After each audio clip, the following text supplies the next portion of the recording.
So Professor Jiang called me out. Professor Ching Chong Chang. What the fuck is that?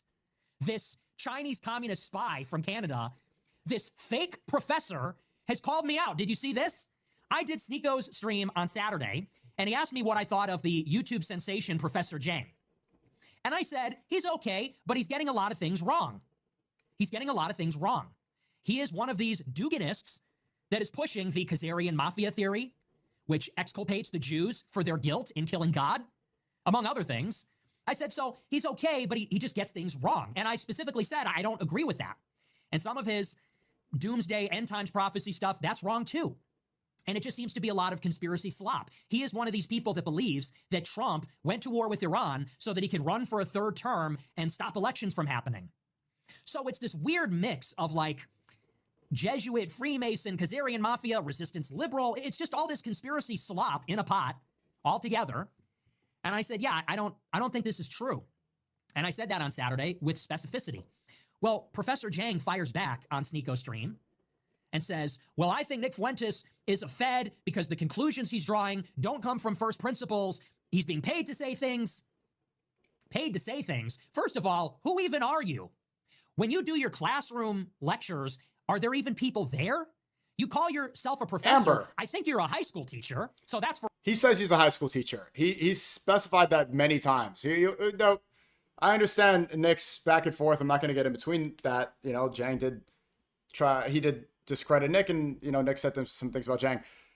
The one thing I keep saying about Jiang is like, he's nothing but a high school teacher. He says that all the time. He says that I'm just a high school teacher. I'm just a high school teacher. He doesn't claim to be anything else but a high school teacher. I remember there was like the third lecture I saw where I realized that this guy wasn't even a professor of a university, which I thought he was at first, because he sounds like one and he was smarter than so many of my university professors. And it really shows the education difference between China and America, where high school teachers are way more qualified than university professors. But Jiang does not claim to be anything else but a high school teacher. He never has claimed that. Openers. So who are you lecturing about geopolitics? Your degree is in English. You got a BA in English. You teach high school, but you're giving these courses on YouTube. Is there an audience? We don't even know about geopolitics. And there's some students in the class. I'm not sure how many. I think there's one video where there's like a meet the students and eschatology and all this other stuff. Honestly, is it a class? Because that would be really disturbing if there wasn't. Could you imagine? He's on like a whiteboard drawing and he's writing all these words on it like this is a lecture. He's writing like, so Iran is Muslim.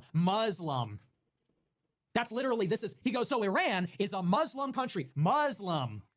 And they're going to try to have an uprising.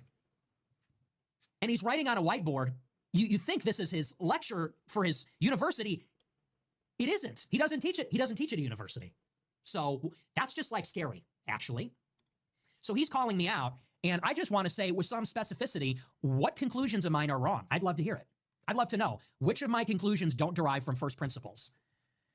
That's my challenge to Professor Jiang, because I told him what my problem is. The Khazarian theory is bullshit. It's just fake. There's no genetic evidence to support it. There's no historical evidence. Well, isn't it true that Israel bans DNA tests? Yeah, Israel restricts commercial DNA testing. What about Ashkenazi DNA? Because that's 80% of Jews. Perhaps it'd be an undercover conversion. I understand what he's saying by that, but I don't think that that's misplacing the blame. I think that it does support that there are a lot of the idea of crypto Jews that convert and go undercover. This did happen a lot. This phenomenon was very huge in Europe around the time of the Nazis, because they didn't want to have to be expelled or be persecuted, so they would convert.